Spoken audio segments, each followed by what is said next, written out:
Sometimes you meet someone and everything just feels right. No games. No confusion. Just chemistry, alignment, and comfort. That was how it felt with Deo.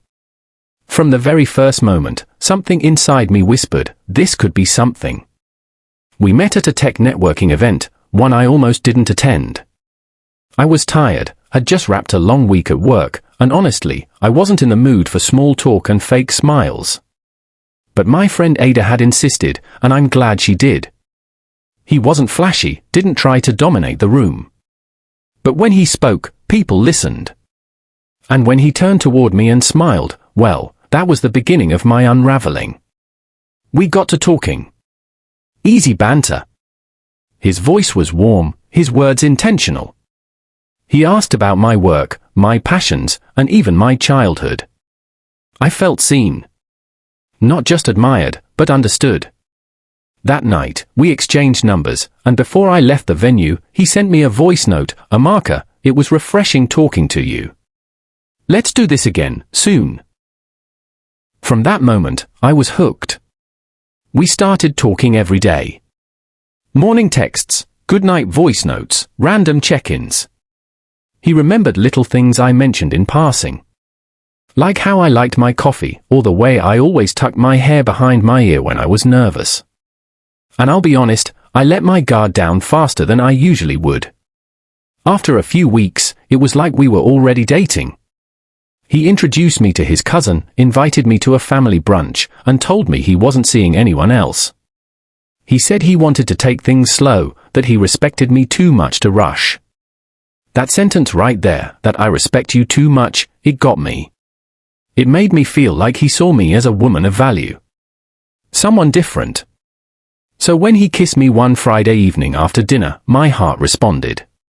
I didn't flinch or hesitate. I kissed him back.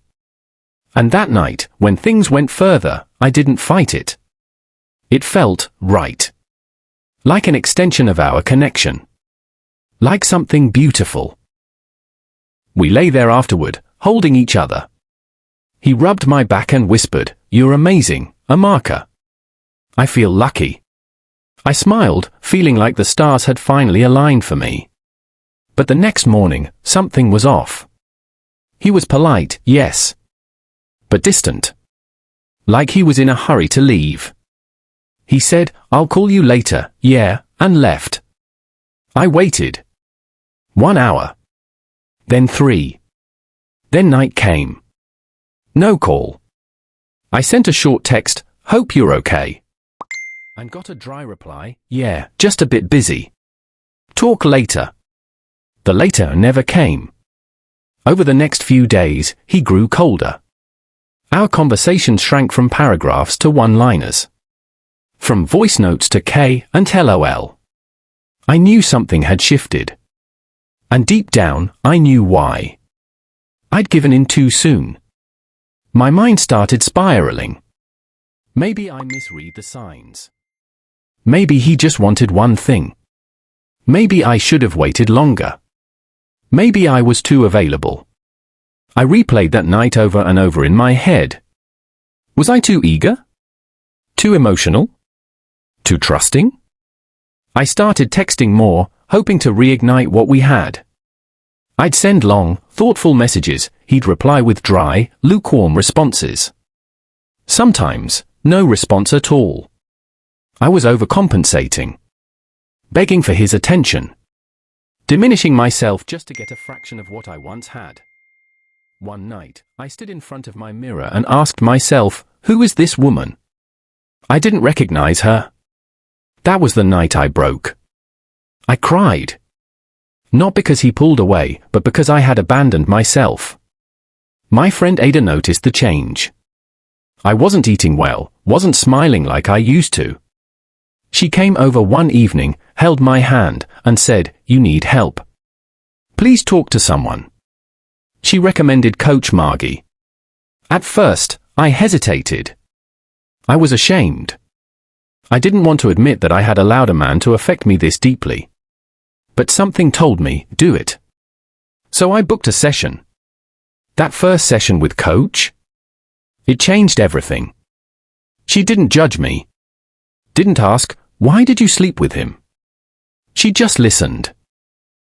And then she asked one question that hit me hard. Amaka, what made you feel like his attention validated your worth?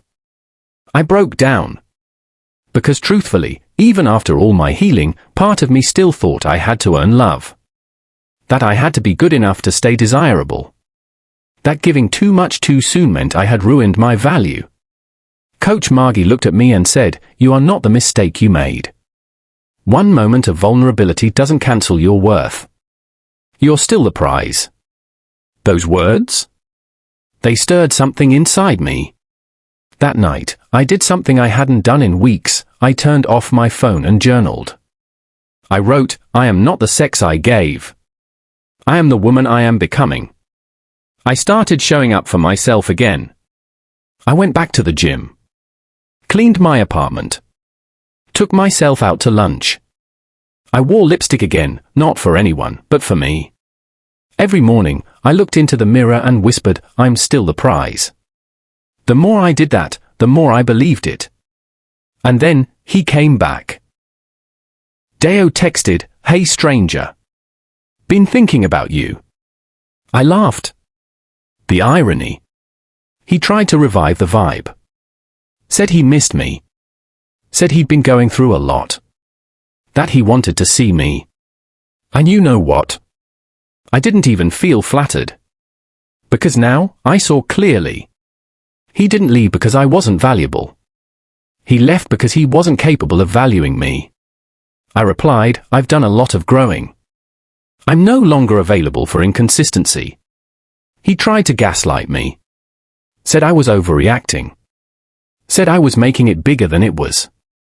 But this time, I didn't second-guess myself. I said, I wish you well, Deo. But this version of me doesn't settle for half effort. And that was that. The closure I once begged for, I gave it to myself. Weeks passed. And I didn't look back. Instead, I leaned into purpose. I started writing again.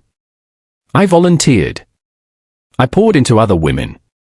I became the friend I once needed. And now, when I meet women who've made similar mistakes, I hold them close and whisper what I once needed to hear. You are not your past. You are not what you gave. You are not how he treated you. You're still the prize. It doesn't matter if you slept with him on the first date, the third, or after 3 months. If he disappears, it says more about him than it does about you. You're allowed to be human. To feel desire. To be vulnerable. But when someone pulls away, the high-value woman doesn't chase. She resets. She doesn't beg. She remembers. She remembers who she is. So today, if you're hurting, if you feel like you gave too much too soon, I want you to pause and breathe. You're still worthy. Still radiant. Still enough. You're still the prize. And no mistake, no moment, can take that away from you. You don't need to shrink. You don't need to punish yourself. You don't need to wait for his validation. You only need to choose yourself again. Because queens don't crumble when a man fumbles. They rise. And the next time you give your heart, it won't be from a place of fear or desperation, but from fullness, wisdom, and strength. This is not the end of your story. It's the beginning of your return. The return to self.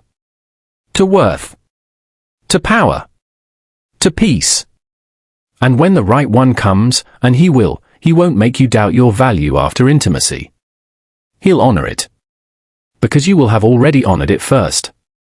So to every woman watching, remember this.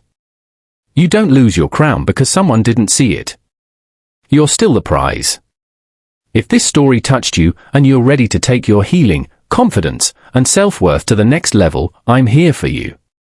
If you want personalized support and guidance through your own journey, comment 1 on the one below, and I'll reach out to book a private session with you. And if you'd love to join our beautiful sisterhood of women growing together every week with powerful truths and tools for emotional healing and dating wisdom, comment free coaching and I'll add you to our free weekly coaching circle. Don't forget to subscribe to this channel for more exciting and educative stories like this, because your growth journey deserves nothing less. Let's heal. Let's grow. Let's win together. My name is Margie, aka Coach FD. I'm a certified relationship and women's emotional wellness coach.